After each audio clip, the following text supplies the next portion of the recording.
Hi, my name is Joosua Valkonen and I'm the team leader of Mental Gaming. I'm here to talk to you about mental chat and mental gaming.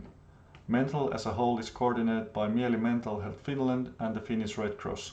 I will start with mental chat, and on the latter half of my presentation I'll be talking about mental gaming. I hope you enjoy. So, mental chat is one-to-one anonymous chat service aimed at anyone aged 12 to 29 and needing to talk. The service is available 365 days per year, most days from morning until midnight. Mental is coordinated by MIELI Mental Health Finland and the Finnish Red Cross and has a large pool of trained staff and volunteers from many organizations, all interested in helping young people and their well-being.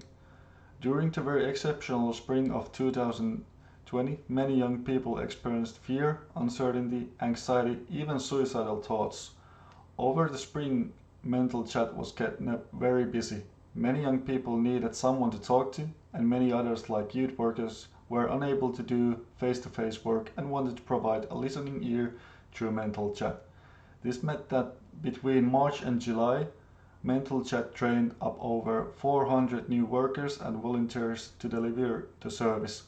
Training took place over webinars and video meetings and required some new innovations and quick thinking. It resulted in a steep rise in the amount of young people Mental Chat was able to support. The service is very popular among young people due to anonymity, long opening hours, accessibility from all over the country and over any online source, and the fact that no topic is disallowed.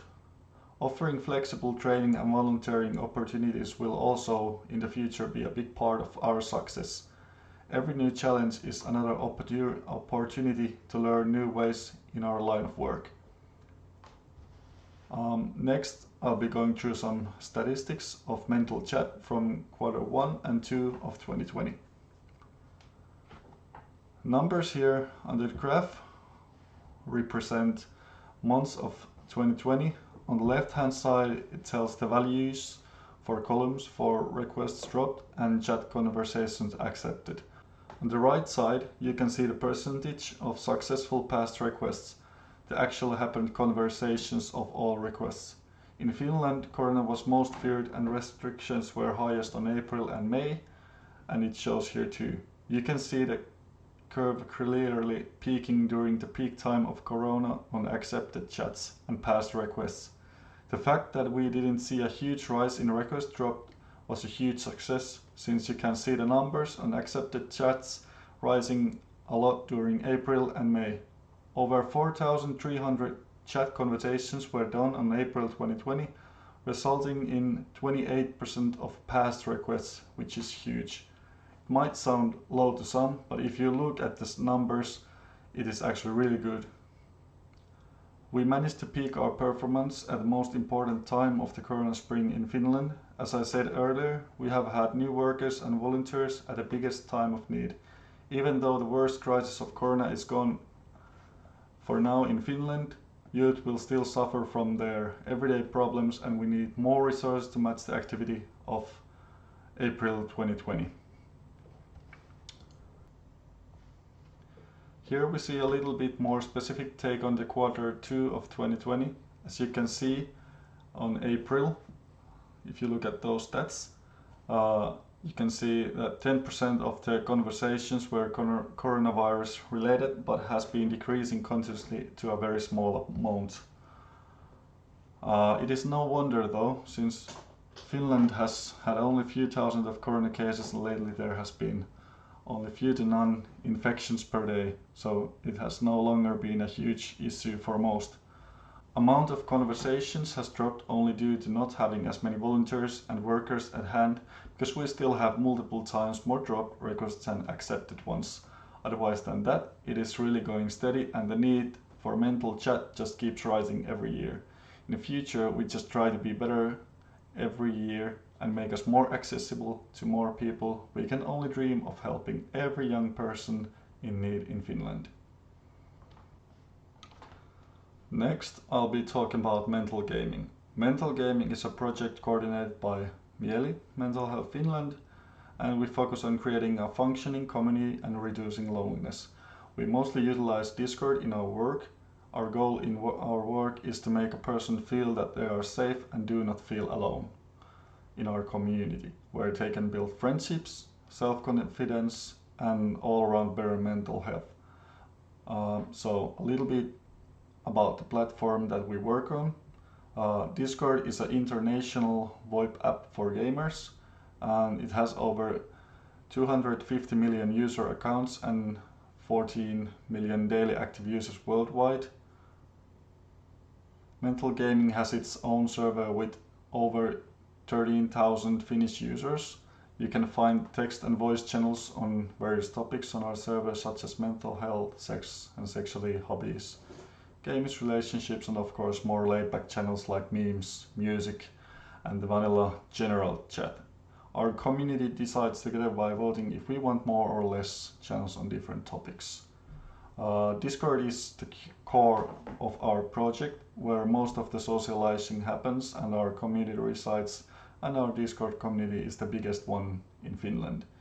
Our server is open and moderated 24/7, and that is the best way to guarantee a safe environment for real-time chatting. Admins are there to moderate the chat, to keep the place safe and help people with problems related to the server or IRL stuff, etc.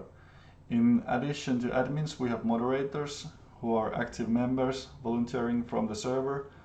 Volunteering moderators are chosen by applications, although the most important part is not admins or the moderators itself, but the community.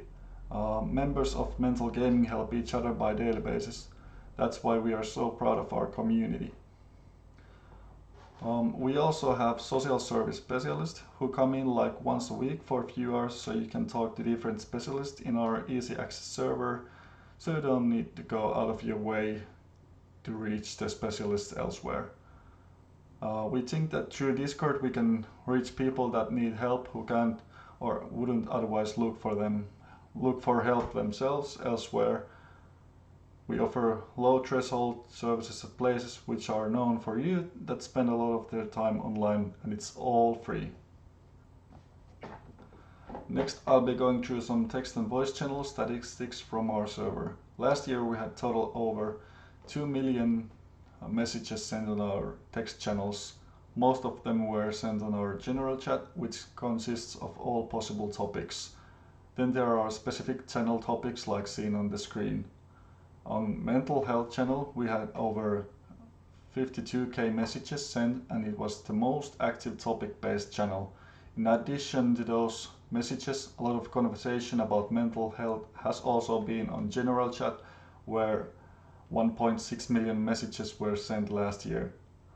Other popular themes were varied hobbies, memes, games, anime, and other popular channels that are focusing on peer support and help were sex and sexuality, drugs and alcohol, and relationships. Channels with lower message counts are still as important, and they are just as popular, like social exclusion. It's a hard topic to talk about, but there has been very rewarding conversations. On voice channels the pattern is kind of different. General chat had 1 million voice call minutes in 2019, but gaming had almost as much.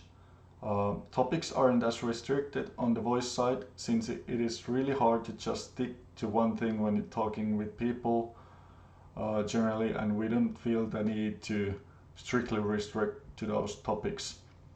The reason why gaming is so popular on the voice side compared to text side is that some of the users prefer to game while talking, so voice is more optimal way to communicate than to switch between the game and Discord text chat. Voice chat and gaming you can do simultaneously.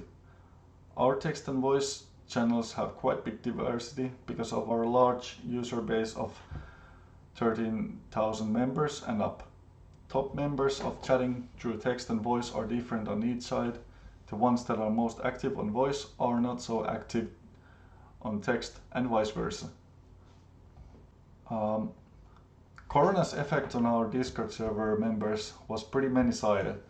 A good part of our members are used to being isolated, thus it didn't really change their lives too much.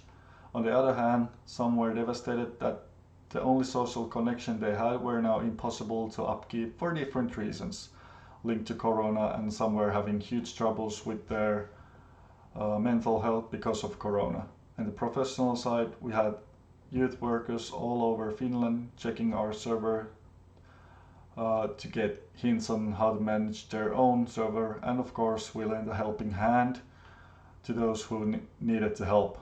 Hundreds of youth workers joined our server during corona period to get help on building their own server for their own line of work. The hard part for young people is that they only get notified online on a crisis like this. But when it's over, most of the servers shut down or become inactive because people will go back to in real life services, which is understandable of course, but there's a huge need for online services to help people. Not everyone can or have the strength and will to search for help other than online. Corona made our server even hectier and active than it was before. Voice channels and text channels haven't been so active in this year before. I think most remarkable spike in our voice channels was in the late April, at the time when people needed to attend to schools from home, and it shows. Many chose to stay active on our server during school days and chat about the situation at hand. Also, if you look at the gray column, these ones here, you can see the huge spike in mental health discussion, which basically doubled on April. COVID-related conversations have died down pretty quick after the installation of this channel. Most people chose not to talk about that at all and wanted to focus on the other matters of their life, since corona didn't affect them too much.